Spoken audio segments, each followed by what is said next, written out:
Hello student, আজকে আমরা শুরু করতে চলেছি ক্লাস 10 অর্থাৎ মাধ্যমিকের জীবনের প্রবাহমানতা অধ্যায়ের 3 নম্বর পার্ট। প্রথমে কি আছে? কোষচক্র। মানুষের যেরকম জীবনচক্র আছে, কোষেদেরও একটা জীবনচক্র আছে বা কোষচক্র আছে। মানুষ সৃষ্টি হয়, প্রথমে শিশু হচ্ছে, তারপরে কিশোর, তারপরে বার্ধক্য, এইভাবে চলতে থাকে মানুষের দশা। সেরকম কোষেরও কোষ সাইকেল আছে বা সেল চক্র আছে। এবার সেটা কিভাবে কাজ করে বা সেটা কিভাবে পরিলক্ষিত হয় সেগুলো আমরা দেখব। তো কোষচক্রের কি কি গুরুত্ব আছে সেটা আমরা দেখব। কোষচক্রের সংজ্ঞা, কোষচক্রের কি কি পর্যায় আছে। তো প্রথমে আমি সংজ্ঞা থেকে শুরু করছি। তাহলে কোষের বৃদ্ধি হচ্ছে, বিভাজন হচ্ছে, শুধু বৃদ্ধিও নয়, শুধু বিভাজন নয়, বৃদ্ধি না হলে বিভাজন হবে না। কোষের বৃদ্ধি ও বিভাজনের চক্রাকার আবর্তনকে আমরা কি বলি? কোষচক্র বা সেল সাইকেল। কোষের বৃদ্ধি ও বিভাজনের চক্রাকার আবর্তনকে কি বলি? সেল সাইকেল বা কোষচক্র। তাহলে কি সংজ্ঞাতে কি লিখব? সংজ্ঞাতে আমরা লিখব কোষের বৃদ্ধি ও বিভাজনের চক্রাকার আবর্তনকে কোষ চক্র বা সেল সাইকেল বলা হয়। এবার আমরা যদি কোষ চক্র বা সেল সাইকেল, এটা যে চক্রাকারে আবর্তিত হয়, এর কি কি পর্যায়ে আছে, মানে কটা ধাপে এটা পরিলক্ষিত হয় বা কটা ধাপে এটা চলে, তার মধ্যে কি কি আছে, পর্যায়ের মধ্যে কি কি পড়ছে? একটা হচ্ছে ইন্টারফেজ আর একটা হচ্ছে মাইটোটিক ফেজ। একটা হচ্ছে কি ইন্টারফেজ, একটা ইন্টারফেজ আর একটা কি মাইটোটিক ফেজ। এই ইন্টারফেজে কোনো কোষ বিভাজন ঘটে না। ইন্টারফেজে কি হয়? ইন্টারফেজে এই মাইটোটিক ফেজের জন্য প্রস্তুতিকরণ শুরু হয়, যে মাইটোটিক ফেজে গিয়ে যে আমরা কোষ বিভাজনটা করব, সেটার জন্য আমাদের কি কি প্রক্রিয়া বা কি কি দরকার, সেই সিস্টেমটাকে কে তৈরি করে? এই ইন্টারফেজ দশা। তাহলে ইন্টারফেজ দশায় কি কি সাব দশা থাকে, ঠিক আছে?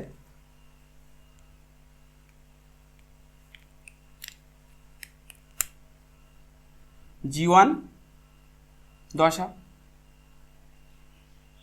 G2 দশা, ঠিক আছে? G1 এর পরে S দশা হবে, G1 S G2। এবার এই G1 আর S এর মধ্যে কে থাকে? G0 দশা। কে থাকে? G0 দশা। তাহলে G1 দশা আর S দশার মধ্যে কে থাকে? G0 দশা। তো G0 দশার কাজ আছে, G1 দশারও কাজ আছে, S দশারও কাজ আছে, G2 দশারও কাজ আছে। G0 দশার কাজ কি? এখানে কোষটি মেটাবলিক্যালি ইনঅ্যাক্টিভ হয়ে যায়, মানে এখানে কোনো কাজ করবে না। এখানে কোন কোন কোষ পড়বে বা কোন কোন কোষ অঙ্গনে পড়বে? স্নায়ু কোষ পড়বে আর আমাদের লোহিত রক্তকণিকা পড়বে। এখানে কিন্তু এই G0 দশায় কোনো কোষ বিভাজন ঘটে না। এটি কোন দুটো দশার মধ্যে অবস্থান করে? G1 মানে গ্রোথ 1 দশা, S দশা মানে হচ্ছে সংশ্লেষ দশা বা সিনথেসিস ফেজের মধ্যে এই G0 দশা অবস্থান করে। এবার G1 দশার কি কি কাজ হতে পারে? G1 দশার কি কাজ হতে পারে? G1 দশায় RNA এবং প্রোটিন তৈরি হয়।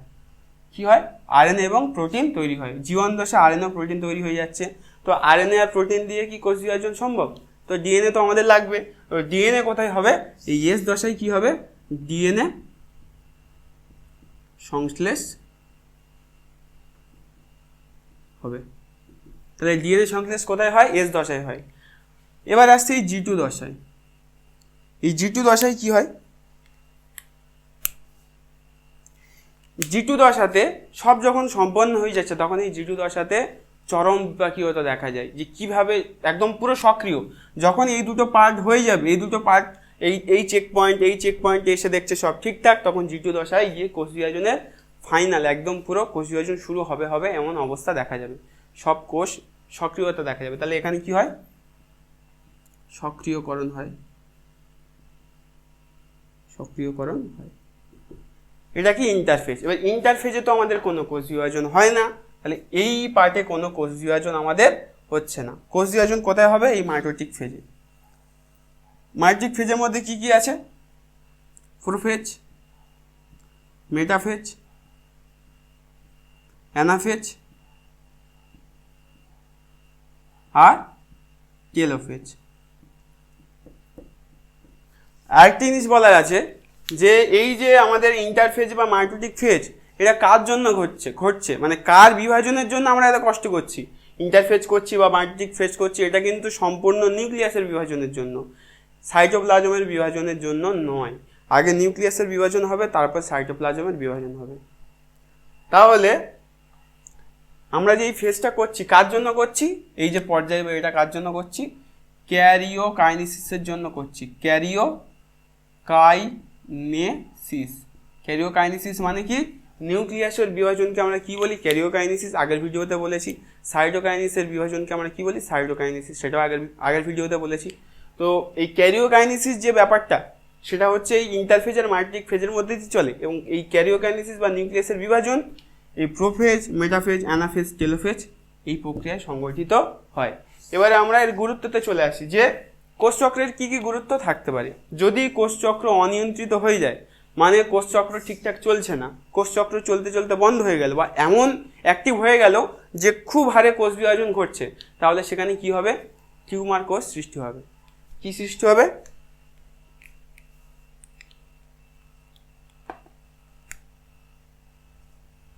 অনিয়ন্ত্রিত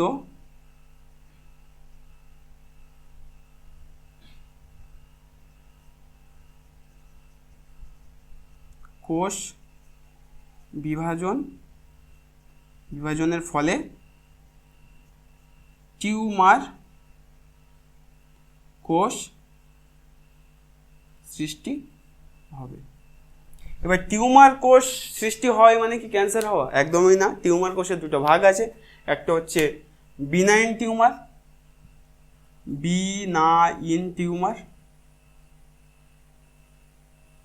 আর একটা হচ্ছে ম্যালিগন্যান্ট টিউমার। তাহলে কি, একটা বিনাইন টিউমার, একটা ম্যালিগন্যান্ট টিউমার। তার মধ্যে এই বিনাইন টিউমার ক্ষতিকারক নয়, এটা ন্যাচারাল টিউমার, আর এই ম্যালিগন্যান্ট টিউমার হচ্ছে ক্যান্সার। কিন্তু কোনো কোনো সময় এই বিনাইন টিউমার থেকে ম্যালিগন্যান্ট টিউমার তৈরি হতে পারে যদি আমরা সঠিক চিকিৎসা না করি। এই ম্যালিগন্যান্ট টিউমার আর কিছুই নয়, ম্যালিগন্যান্ট টিউমার হচ্ছে কোষের অনিয়ন্ত্রিত কোষ বিভাজন, যার ফলে কোনো কোনো অংশে কোষ বিভাজন বেশি হয়ে যায়, যেখানে যেটা হওয়ার কথা নয় সেটা হয়ে যায়, তার ফলে আমাদের এই ক্যান্সার কোষের সৃষ্টি হয়। এবারে তোমরা অনেকে দেখেছো যে যারা ক্যান্সার কোষে আক্রান্ত বা যাদের ক্যান্সার হয় তাদের কি কেমোথেরাপি দেওয়া হয়। এবার কেমোথেরাপি দিলে কি হয়, যে আমাদের মাথা চুল পড়ে যায় বা যেখানে যেখানে চুল থাকে সেখানে চুলগুলো উঠে যায়। কি সমস্যা হয় বা কেন হয় এটা? ম্যালিগন্যান্ট টিউমারকে রোধ করার জন্য, এই অনিয়ন্ত্রিত কোষ বিভাজন রোধ করার জন্য আমরা কেমোথেরাপি দিই, এবং কেমোথেরাপি দেওয়ার ফলে আমাদের যে অনিয়ন্ত্রিত কোষ বিভাজন সেটা বন্ধ হয়ে যায়। এবার শুধু যে অনিয়ন্ত্রিত কোষ বিভাজন বন্ধ হবে, নিয়ন্ত্রিত কোষ বিভাজনগুলো চালু থাকবে এমন নয়, নিয়ন্ত্রিত কোষ বিভাজনগুলো আস্তে আস্তে বন্ধ হয়ে যায়। তখনই কোষ বিভাজন যখন বন্ধ হয়ে যাবে তখন কোষগুলো মারা যাবে, এবং সেই ক্ষেত্রে চুলগুলো আমাদের উঠে যায় এবং আমরা আস্তে আস্তে অসুস্থ হয়ে যাই, এবং তারপরে আবার আস্তে আস্তে সেগুলো রিকভার হতে থাকে এবং চুল উঠতে থাকে। তো কেমোথেরাপি দিলে কেন চুল উঠে যায় এটা নিশ্চয়ই বুঝতে পেরেছো। টিউমার কত প্রকারের হয় সেটাও বুঝতে পেরেছো।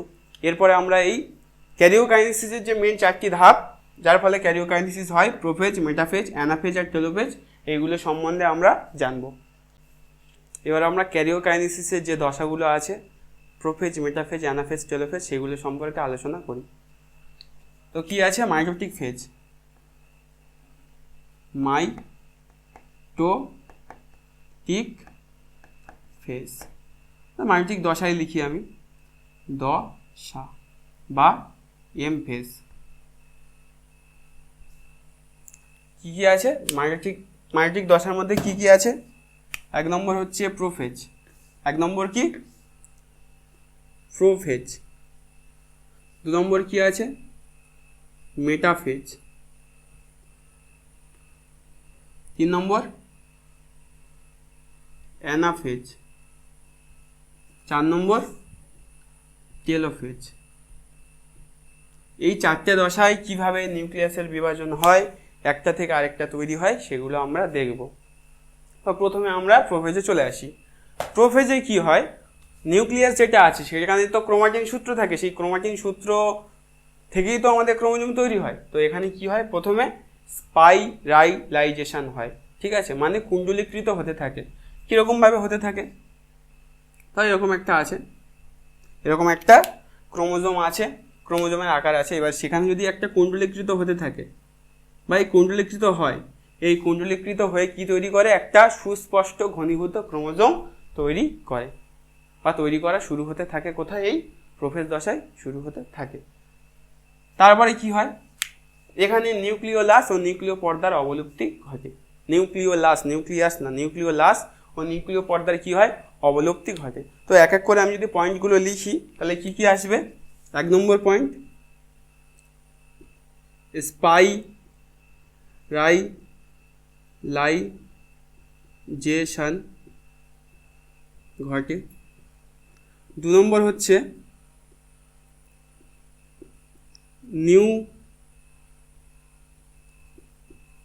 নিউক্লিয় পর্দা ও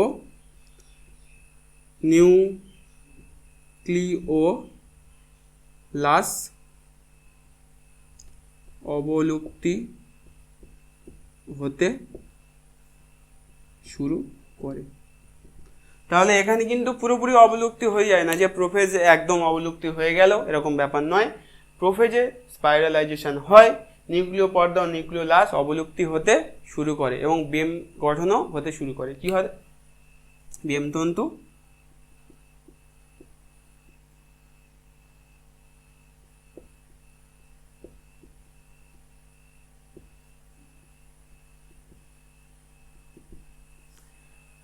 ঠিক মেটাফেজে গিয়ে কি হবে, মেটাফেজে গিয়ে এখানে কিন্তু এই যে এটা আছে সেটা কিন্তু নিরক্ষীয় অঞ্চলে চলে আসবে। একটা ক্রোমোজোম দিয়ে আমি বোঝাচ্ছি, আমি তো অনেকগুলো ক্রোমোজোম দিয়ে বোঝাচ্ছি না। এর একটা নিউক্লিয়াস, এখানে ক্রোমোজোমগুলো সব এখানে চলে আসবে, সব নিরক্ষীয় অঞ্চলে চলে আসবে, সব নিরক্ষীয়, এটা তো নিরক্ষীয় অঞ্চল, এখানে চলে আসবে পুরো একদম মাঝামাঝি অবস্থায়। এটা ধরো মেরু, এটাও মেরু, তাহলে এই মেরু জায়গায় অবস্থান করবে। আর কি মেটাফেজ দশায় সবচেয়ে ভালো সবচেয়ে ভালো ক্রোমোজোম দেখা যায়। তাহলে সুস্পষ্ট ক্রোমোজোম কোথায় দেখা যায়,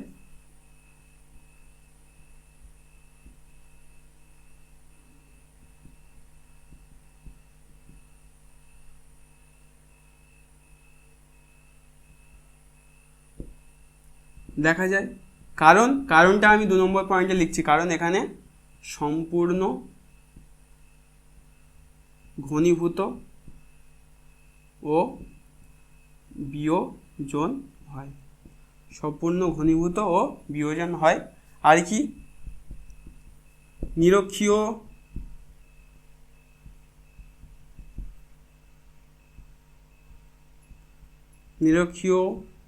তল বরাবর ক্রোমোজোম অবস্থান করে। কি হয়, নিরক্ষীয় তল বরাবর ক্রোমোজোম অবস্থান করে। এই যে নিরক্ষীয় তল বরাবর ক্রোমোজোম অবস্থান করছে আর বেম গঠন হতে শুরু করে, এখানে বেম গঠিত হয়।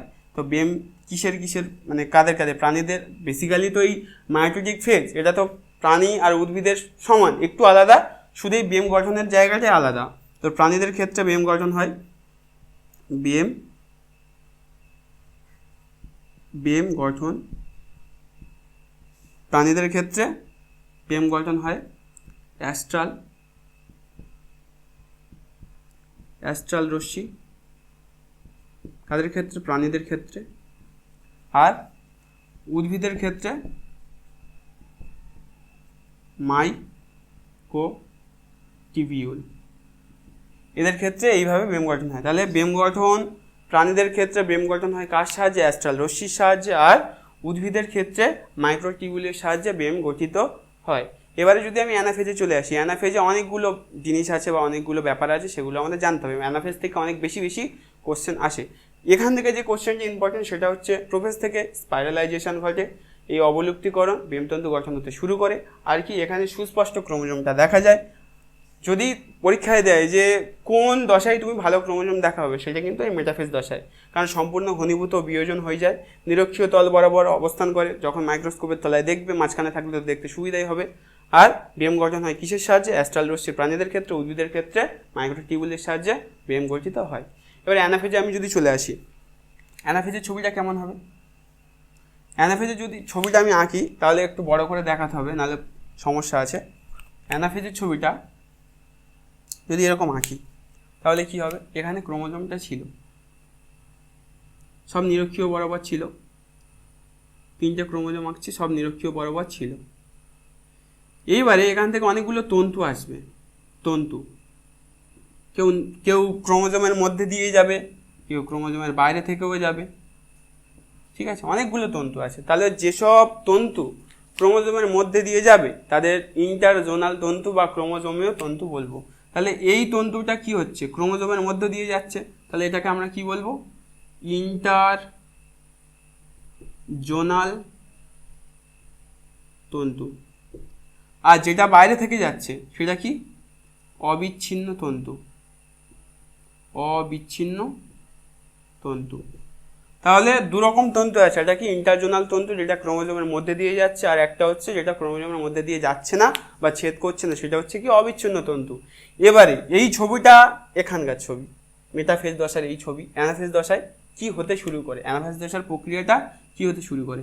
অ্যানাফেজ দশায় এই ছবি থেকে কি ছবি আসে, অ্যানাফেজ দশায়, অ্যানাফেজ দশায় এই হচ্ছে এই ছবিটা যদি আমি এখানে তুলি, তাহলে এই যে ইন্টারজোনাল তন্তু দুটো দুদিকে টানতে শুরু করে, ওদের আকর্ষণ বা বিকর্ষণ বলের জন্য কি করে, টানতে শুরু করে। তো টানতে শুরু করলে কি হবে, টানতে শুরু করলে তাহলে এখানে একটা ক্রোমোজোম আর এখানে একটা ক্রোমোজোম, আবার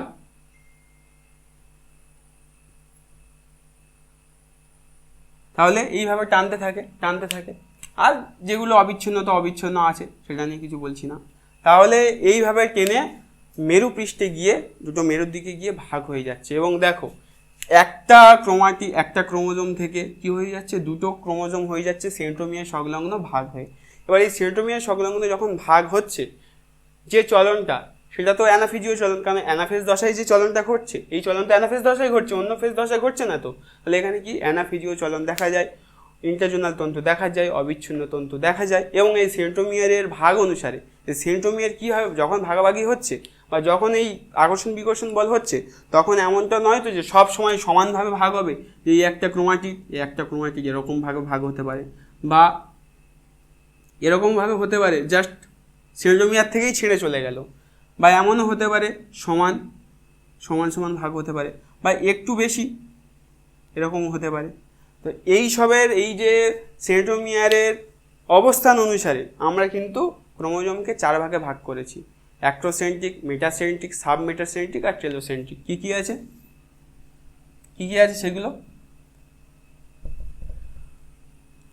তাহলে সেন্ট্রোমিয়ারের ভাগ অনুসারে কি কি করেছি আমরা, 1 নম্বর অ্যাক্রোসেন্ট্রিক, 2 নম্বর টেলোসেন্ট্রিক, 3 নম্বর মেটাসেন্ট্রিক, 4 নম্বর সাব মেটাসেন্ট্রিক। তাহলে এই সেন্ট্রোমিয়ারের অবস্থান অনুসারে আমরা ক্রোমোজোমকে 4 ভাগে ভাগ করেছি, কি অ্যাক্রোসেন্ট্রিক, টেলোসেন্ট্রিক, মেটাসেন্ট্রিক, সাবমেটাসেন্ট্রিক। ঠিক আছে, যদি বলে যে ক্রোমোজোমকে সাধারণত কয় ভাগে ভাগ করে যায়, তখন কিন্তু সেই আগের জিনিস মনে করতে হবে যে কি কি ছিল, অ্যালোজোম আর কি ছিল, অটোজোম আর অ্যালোজোম ছিল। অ্যালোজোম মানে সেক্স ক্রোমোজোম, এইগুলো তখন যদি বলে সাধারণত কয় ভাগে ভাগ করা যায়, তখন 2 ভাগে। যদি মেনশন করে যায় যে সেন্ট্রোমিয়ারের অবস্থান অনুসারে কয় ভাগে ভাগ করা যায়, তখন কিন্তু আমাদের এই 4টে লিখতে হবে, অ্যাক্টোসেন্ট্রিক, টেলোসেন্ট্রিক, মেটাসেন্ট্রিক, সাবমেটাসেন্ট্রিক। সে এদিক ওদিক করে লিখতে পারে, ওটা কোনো ম্যাটার নয়। এবারে আমি অ্যানাফেজ দশার বৈশিষ্ট্যগুলো লিখে দিচ্ছি। তাহলে কি হয়, এখানে অ্যানাফেজ দশায় কি হয়, অ্যানাফেজীয় চলন, অ্যানাফেজীয় চলন। 2 নম্বর, এখানে কি হয়, একটা সেন্ট্রোমিয়ার থেকে দুটো সেন্ট্রোমিয়ার ভাগ হয়,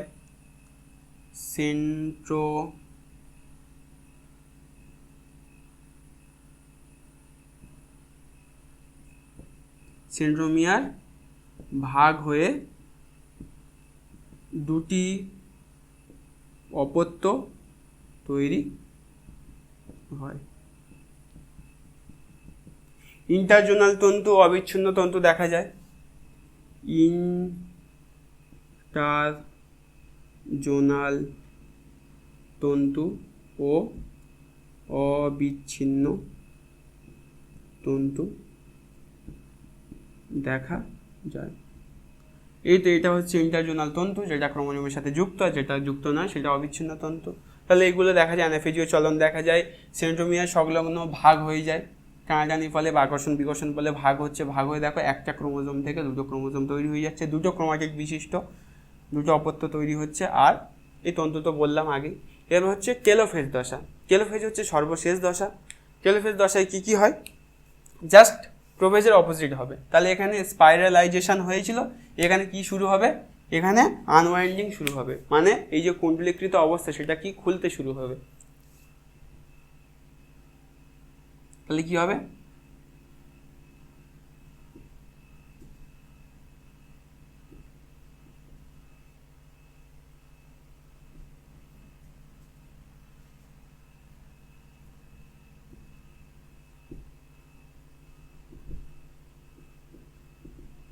আর 2 নম্বর কি, নিউক্লিয় পর্দা ও নিউক্লিওলাস অবলুপ্তি হতে শুরু করে। এখানে অবলুপ্তি হয়ে গেছিল, দেখালে আবার কি পুনরায় ফিরে আসবে। তাহলে কি নিউক্লিয় পর্দা ও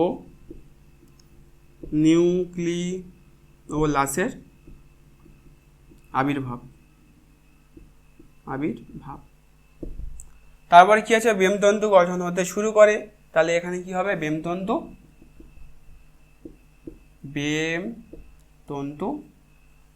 কি হবে, ডিসঅ্যাপিয়ার হয়ে যাবে। ঠিক আছে, বেমতন্তু অবলুপ্তি হয়ে যাবে, অবলুপ্তি হবে, বেমতন্তু কি হয়ে যাবে, অবলুপ্তি হবে। তো মাইটোটিক ফেজের মধ্যে যে যে ব্যাপারগুলো আছে আমি সবগুলো লিখে দিয়েছি, করিয়ে দিয়েছি। এটা কিন্তু পুরোপুরি কিসের বিভাজন হয়েছে, নিউক্লিয়াসের বিভাজন আমাদের কমপ্লিট হয়ে গেছে। নিউক্লিয়াসের বিভাজন শেষ। তো নিউক্লিয়াসের বিভাজন করলেই কি সব হয়ে যাবে, এবারে আমাদের সাইটোপ্লাজমের বিভাজন করতে হবে, সাইটোকাইনেসিস। আমি যেটা বলছিলাম যে নিউক্লিয়াসের বিভাজন করলেই হবে না। এই একটা কোষ আছে, এর মধ্যে নিউক্লিয়াস আছে। তো নিউক্লিয়াস ভেঙে কি হলো, দুভাগে ভাগ হয়ে গেছে। নিউক্লিয়াস ভেঙে একটা নিউক্লিয়াস হয়ে গেছে, কিন্তু কোষটা তো একটা। তাহলে সাইটোপ্লাজম কি একটা, সাইটোপ্লাজম একটা বা একটি, কিন্তু নিউক্লিয়াস 1 নম্বর নিউক্লিয়াস 2 নম্বর নিউক্লিয়াস। তাহলে একটা সমস্যা হবে যে একটা কোষের মধ্যে দুটো নিউক্লিয়াস, যেটা কিন্তু খুব ভালো জিনিস নয়। তাহলে আমাদের কি করতে হবে, এই সাইটোপ্লাজমেরও বিভাজন করতে হবে। তো সাইটোপ্লাজমেরও বিভাজন উদ্ভিদের ক্ষেত্রে প্রাণীদের ক্ষেত্রে আলাদা হয়। যেমন উদ্ভিদের ক্ষেত্রে বেমতন্তু গঠন, প্রাণীদের ক্ষেত্রে বেমতন্তু গঠন আলাদাভাবে হয়, তেমন সাইটোপ্লাজমের বিভাজন কিন্তু উদ্ভিদ ও প্রাণীদের ক্ষেত্রে আলাদাভাবেই হয়। কি কি আছে, 1 নম্বর হচ্ছে যদি আমি বলি উদ্ভিদের ক্ষেত্রে কিভাবে হয়, উদ্ভিদের ক্ষেত্রে কোষপাত গঠিত হয়, কোষপাত বা সেল প্লেট গঠন।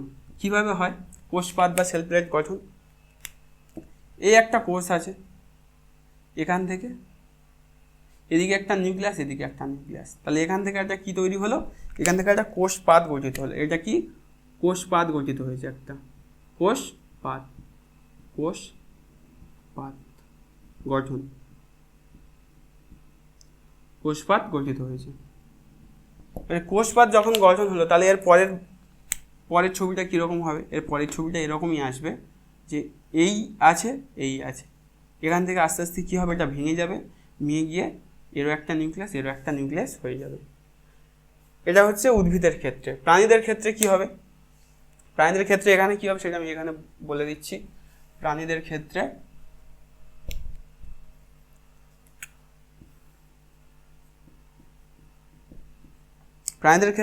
ক্লিভেজ পদ্ধতিতে কি হয়, ক্লিভেজ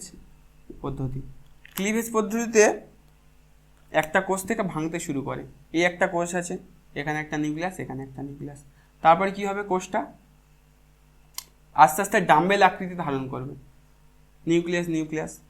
তারপরে কি হবে, পুরোপুরি ডাম্বেল এরকম হয়ে যাবে, আরও সরু হবে, এরকম হয়ে যাবে। তারপরে গিয়ে কি হবে, পুরোপুরি ভেঙে যাবে। তাহলে নিউক্লিয়াসের বিভাজন তো আমরা আগেই করে নিয়েছি, এবার আমরা সাইটোপ্লাজমের বিভাজন করলাম। এবারে যদি নিউক্লিয়াসের বিভাজন হলো, সাইটোপ্লাজমের বিভাজন যদি না হয় তাহলে কি সমস্যা হবে? ধরো নিউক্লিয়াসের বিভাজন হয়ে গেছে, নিউক্লিয়াসের বিভাজন হয়ে একটা নিউক্লিয়াস, এই কোষের মধ্যে একটা নিউক্লিয়াস, কিন্তু সাইটোপ্লাজমের কোনো বিভাজন হয়নি, তাহলে একটা কোষের মধ্যে অনেকগুলো নিউক্লিয়াস দেখা যাবে। সেটাকে আমরা কি বলি? সিনোসাইট বা সিনসাইটিয়াম, যেটা উদ্ভিদ ও প্রাণীদের ক্ষেত্রে হয়।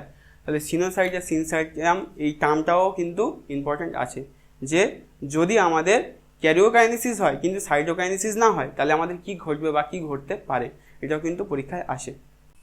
এতক্ষণ আমরা মায়োসিস পড়ছিলাম, এবার আমরা মিওসিস পড়ব। মায়োসিস কোষ বিভাজন কোথায় হয়? দেহ মাতৃকোষ বা সোমাটিক সেলে হয়। আর মিওসিস কোষ বিভাজন কোথায় হয়? জার্ম সেল বা যৌন মাতৃকোষ। ঠিক আছে, এবারে আমাদের এটা প্রাণীদের ক্ষেত্রে কি হবে? জনন মাতৃকোষে হবে, আর উদ্ভিদের ক্ষেত্রে রেণু মাতৃকোষে হবে। এরকম মাইটোটিক ফেজ বা মাইটোসিস যেমন উদ্ভিদেরও হয় প্রাণীদেরও হয়, তেমনই মিওসিসও উদ্ভিদেরও হয় প্রাণীদেরও হয়। মিওসিস আমাদের হওয়ার কারণ কি? মিওসিস প্রক্রিয়া না হলে কি সমস্যা হবে? আমাদের ক্রোমোজোম সংখ্যা ধ্রুবক থাকবে না, আমাদের কোনো ভেরিয়েশন আসবে না, কারণ মিওসিসেই তো ভেরিয়েশনটা আসে। এবার আমরা মিওসিস সম্পর্কে পড়ব। মিওসিসের স্থান তাহলে কোথায়? মিওসিসের স্থান 1 নম্বর যদি বলি উদ্ভিদের ক্ষেত্রে, উদ্ভিদের ক্ষেত্রে 2 নম্বর যদি বলি প্রাণীদের ক্ষেত্রে। 1 নম্বর উদ্ভিদের ক্ষেত্রে, 2 নম্বর প্রাণীদের ক্ষেত্রে। উদ্ভিদের ক্ষেত্রে কোথায় হয়? রেণু মাতৃকোষ, রেণু মাতৃকোষ। আর প্রাণীদের ক্ষেত্রে কোথায় হয়? জনন মাতৃকোষ। আচ্ছা, গ্যামেটগুলো কেমন হবে? গ্যামেটগুলো কিন্তু সব ডিপ্লয়েড হবে, হ্যাপ্লয়েড হবে না, কারণ মাতৃকোষ যেহেতু, তাহলে সেখানে কোনো হ্যাপ্লয়েড গ্যামেট থাকে না, ডিপ্লয়েড গ্যামেট থাকে। এবারে মিওসিসের স্থান বললাম। মিওসিস দুটো প্রক্রিয়াতে হয়, মিওসিস 1, মিওসিস 2। মিওসিস 1 আর মিওসিস 2 হয়, এবং মিওসিস 2 বা 1 দুটো প্রক্রিয়া হয়, সমবিভাজন, হ্রাস বিভাজন হয়, কিন্তু ওভারঅল কি হয়? 4টি অপত্য তৈরি হয়। সেক্ষেত্রে মিওসিসকে কী বলা হয়? হ্রাস বিভাজন বলা হয়। তো এবারে মিওসিস প্রক্রিয়াটা কিভাবে হয় সেটা আমরা ডায়াগ্রামের সাহায্যে দেখে নিই। এই যে জনন মাতৃকোষ 2n, সেই 2nটাকে আমি এখানে নিয়ে নিচ্ছি। এই 2nটা কোথা থেকে আসছে? এই একটা n, দুটো যোগ করে 2n আসছে। এটা হচ্ছে পুরুষ, এটা হচ্ছে স্ত্রী। এই 2n থেকে কি হচ্ছে? n আর n হয়ে যাচ্ছে। তাহলে 2n থেকে n এ ভাগ হয়ে যাচ্ছে, মানে কি? প্রথমে কি হচ্ছে এখানে? তাহলে হ্রাস বিভাজন ঘটছে। এখানে কি ঘটছে? হ্রাস বিভাজন হচ্ছে, যেটাকে আমরা কি বলি? মিওসিস 1 বলি। কি বলি? মিওসিস 1 বলি। তারপরে কি হচ্ছে? সমবিভাজন ঘটছে।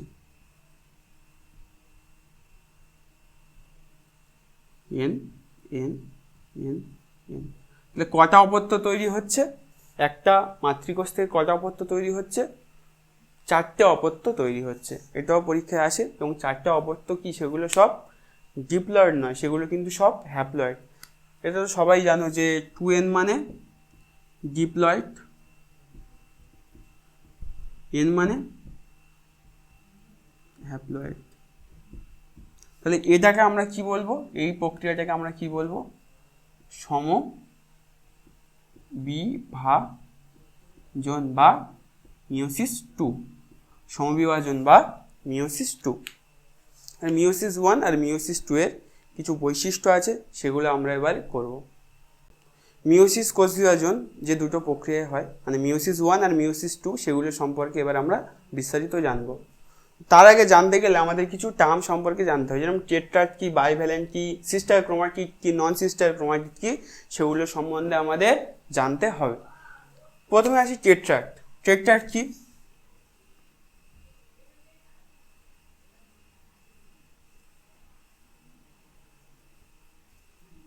তাহলে এই ক্রোমাটিড আছে, ক্রোমোজোম আছে 1 নম্বর, 2 নম্বর, 3 নম্বর, 4 নম্বর। এই পুরোটাকে একটা কি বলবো? আমি টেট্রাড বলতে পারি। এই পুরোটাকে কি বলবো? আমি টেট্রাড বলতে পারি। এই 4টে ক্রোমাটিডকে একসাথে কি বলতে পারি? আমি টেট্রাড বলতে পারি। হচ্ছে বাইভ্যালেন্ট। আমি যদি দুটোকে নিলে তাহলে আমি কি বলতে পারবো? একটা একটা, তাহলে দুটোকে নিলে আমি কী করতে পারবো, বাইভ্যালেন্ট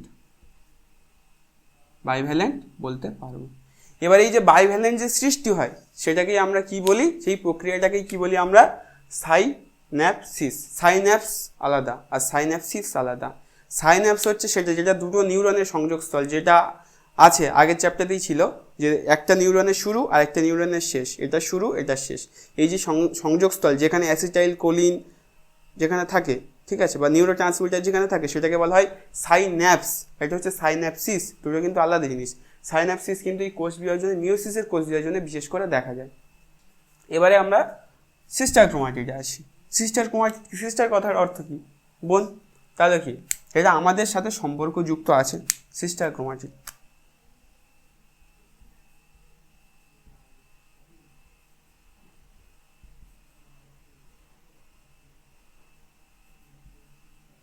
সিস্টার ক্রোমাটিড কারা হবে? সিস্টার ক্রোমাটিড যদি আমি এই দুটো বাহুকে নিই, এই দুটো বাহু, 1 নম্বর বাহু 2 নম্বর বাহু, তাহলে এটা কি হবে, সিস্টার ক্রোমাটিড। কিন্তু আমি যদি এটা না করে আমি এই দুটো বাহুকে নিই, এই 3 নম্বর বাহু আর 4 নম্বর বাহু, এটা কি হবে, নন সিস্টার ক্রোমাটিড হবে। দুটো ক্রোমোজোমের বা দুটো আলাদা ক্রোমোজোমের ক্রোমাটিডকে যদি আমি নিই তাহলে সেটা নন সিস্টার, কারণ আমাদের তাদের সাথে কোনো সম্পর্ক নেই। অন্য একটা পাড়া প্রতিবেশী ক্রোমোজোম, তার থেকে যদি ক্রোমাটিডের সাথে আমি সংযোগ করি তাহলে সেটা নন সিস্টার হবে, কারণ সে আমার কেউ নয়। আর যারা আমার সাথে যুক্ত, যারা আমাদের বাড়ির লোক, সেটা কি হবে, সিস্টার ক্রোমাটিড, যে নিজের ক্রোমোজোমের নিজের ক্রোমাটিড। সিস্টার আর নন সিস্টার ক্রোমাটিড বুঝতে পেরেছি। এবার হচ্ছে ক্রসিং ওভার। ক্রসিং ওভার কিন্তু এই মিওসিস কোষ বিভাজনে হয়, আর এই ক্রসিং ওভার হয় বলেই আমাদের যত ভেরিয়েশন, ভেদ, প্রকরণ, মিউটেশন এগুলো দেখা যায়। কারণ ক্রসিং ওভার যদি না হতো, সে আগেকার যেরকম মানুষ এপ ছিল, নিয়ান্ডারথাল, সেই সব মানুষগুলোই থাকতো, কারণ তাদের কোনো পরিবর্তন বা ভেরিয়েশন আসতো না। মিওসিস হয়, ক্রসিং ওভার হয় বলেই কিন্তু আমরা আস্তে আস্তে বিবর্তনের পথ ধরে ধরে সুস্থ স্বাভাবিক আধুনিক মানুষ হতে পেরেছি। তাহলে কি ক্রসিং ওভার? ক্রসিং ওভারে কিছুই হয় না। ক্রসিং ওভারের সংজ্ঞা এটাই যে দুটি নন সিস্টার ক্রোমাটিড দ্বয়ের খণ্ডাংশের বিনিময়কে কি বলা হয়, ক্রসিং ওভার বলা হয়। দুটি নন সিস্টার কারা? নন সিস্টার কারা আমি এক্ষুনি বলেছি। তাহলে নন সিস্টার কারা হবে, আলাদা আলাদা ক্রোমো, তাহলে এই একটা ক্রোমোজোম, তাহলে এটা আর এটা যদি আমি নিই নন সিস্টার, এটা নিলে নন সিস্টার, আর এটার সাথে যদি এটা নিই নন সিস্টার, এটার সাথে এটা নিলে নন সিস্টার। তাহলে দুটো আলাদা ক্রোমোজোমে যদি ক্রোমাটিড নিই তাহলে তারা কি হবে, নন সিস্টার হবে। তাহলে আমাদের নন সিস্টার নিয়েই আমাদের দরকার, কারণ নন সিস্টার যদি না নিই, আমি যদি সিস্টার ক্রোমাটিডের ক্রসিং ওভার ঘটে কী লাভ হবে, কোনো ভেরিয়েশন আসবে না, মিওসিস করার অর্থই বৃথা হয়ে যাবে। তাহলে আমাদের কি করতে হবে, নন সিস্টারের ক্রসিং ওভার করতে হবে। তো ক্রসিং ওভারের সংজ্ঞা কি, নন সিস্টার ক্রোমাটিড দ্বয়ের এটা কিন্তু একটা ইম্পর্ট্যান্ট কোশ্চেন, আসার মতো কোশ্চেন। নন সিস্টার ক্রোমাটিডের খণ্ডাংশের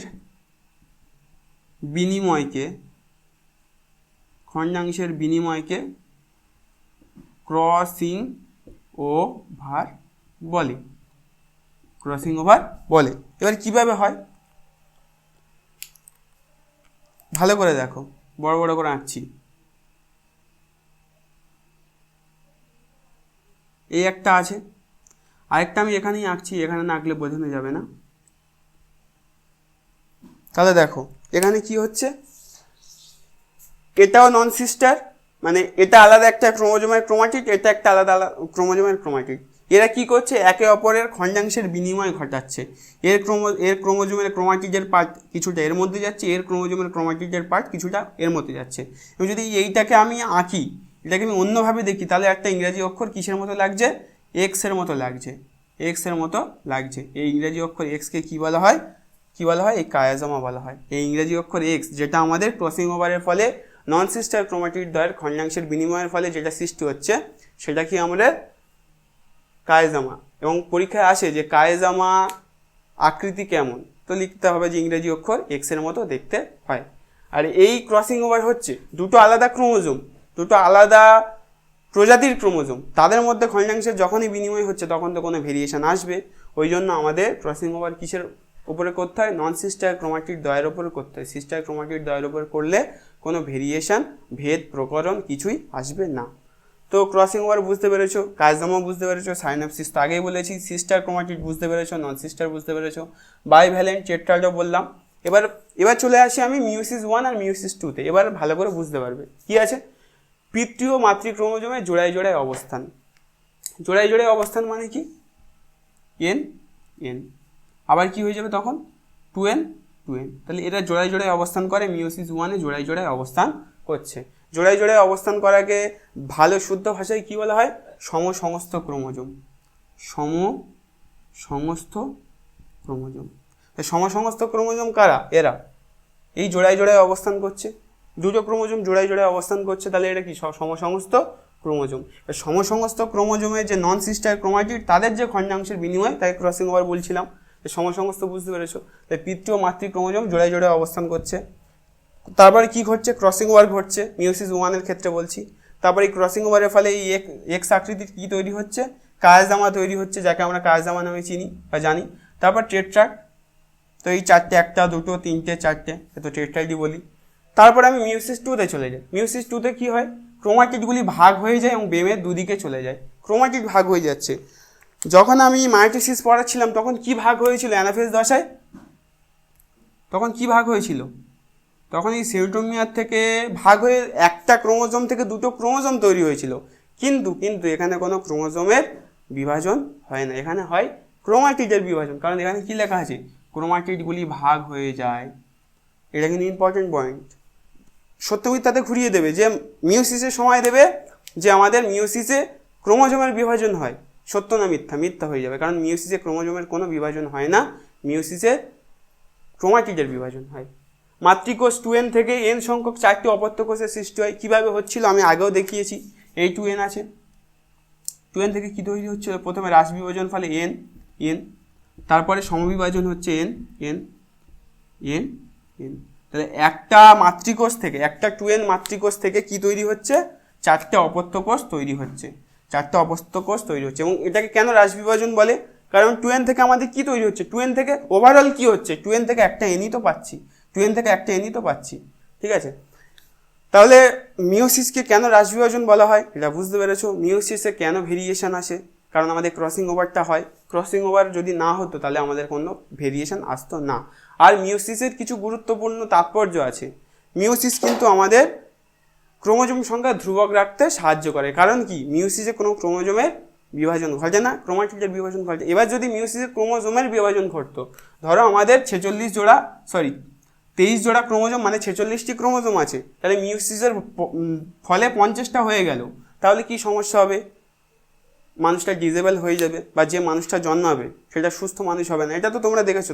তার ফলে কি হয়, মাঝে মাঝে 47টা হয়ে যায় ক্রোমোজোম, 45টা হয়ে যায়, এক্স ক্রোমোজোম আসে না, ওয়াই ক্রোমোজোম আসে না। তার ফলে কি, পুরুষদের মধ্যে স্ত্রীদেহের লক্ষণ বা স্ত্রীদের মধ্যে পুরুষদের লক্ষণ এগুলো দেখা যায়।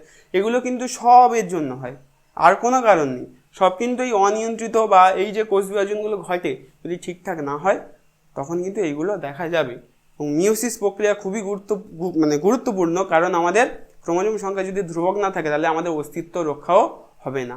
একটা মানুষ থেকে যদি সুস্থ স্বাভাবিক মানুষ না হয় তাহলে পরের যে জেনারেশন তারাও সুস্থ হবে না, আর কি ভেরিয়েশন আসবে না। যে সেই আগেকার মানুষ সেরকমই আসছে, লেজ আছে, তার মাথা বড় বড়, নিয়েন্ডারথাল যুগের মতো মাথা, ঠিক আছে, কপালটা বেশি বড়, এরকম ব্যাপার স্যাপার। কিন্তু আস্তে আস্তে সেগুলো পরিবর্তন এসছে কেন, কারণ মিওসিস হয়েছে বলে। ইতিহাসের সাথেও রিলেটেড, সবার সাথে রিলেটেড। কারণ মিওসিস যদি প্রক্রিয়া না হয় তাহলে এই ঘটনাগুলো ঘটবে না, কোনো ভেরিয়েশন আসবে না। যদি পরীক্ষায় দেয় যে মিওসিসের তাৎপর্য লেখো, 1 নম্বর লিখবে যে ক্রোমোজোমের সংখ্যা ধ্রুবক, ক্রোমোজোম সংখ্যা ধ্রুবক রাখতে সাহায্য করে। তাহলে যদি আমি মিওসিসের তাৎপর্য জাস্ট পয়েন্টগুলো লিখে দিই, কী লিখবে, যদি আমি তাৎপর্য জাস্ট পয়েন্টগুলো লিখি, তাৎপর্যও দিতে পারে, বৈশিষ্ট্যও দিতে পারে, যে কোনো যা খুশি দিতে পারে। 1 নম্বরে আমি কি লিখতে পারি, যে ক্রোমোজোম সংখ্যা ধ্রুবক রাখতে সাহায্য করে, ক্রোমোজোম সংখ্যা ধ্রুবক রাখে। আর কি, ভেরিয়েশন মানে ভেদ বা প্রকরণ আনতে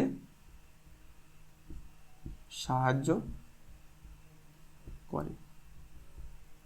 এই হলো পুরোটা মিউসিসের যে বৈশিষ্ট্য বা যে প্রক্রিয়া সেগুলো। মিউসিস 1, মিউসিস 2 মনে রাখতে হবে। আরেকটা কথা সব থেকে ইম্পর্টেন্ট যেটা মনে রাখতে হবে, আবারও বলছি, মিওসিসে কিন্তু কোনো ক্রোমোজোমের বিভাজন ঘটে না, যা ঘটে মার্চিসিস পর্যন্ত ঘটে যায়। মিওসিসে জাস্ট ক্রোমাটিডের বিভাজন ঘটে, এটা কিন্তু মনে রাখতে আমাদের হবে।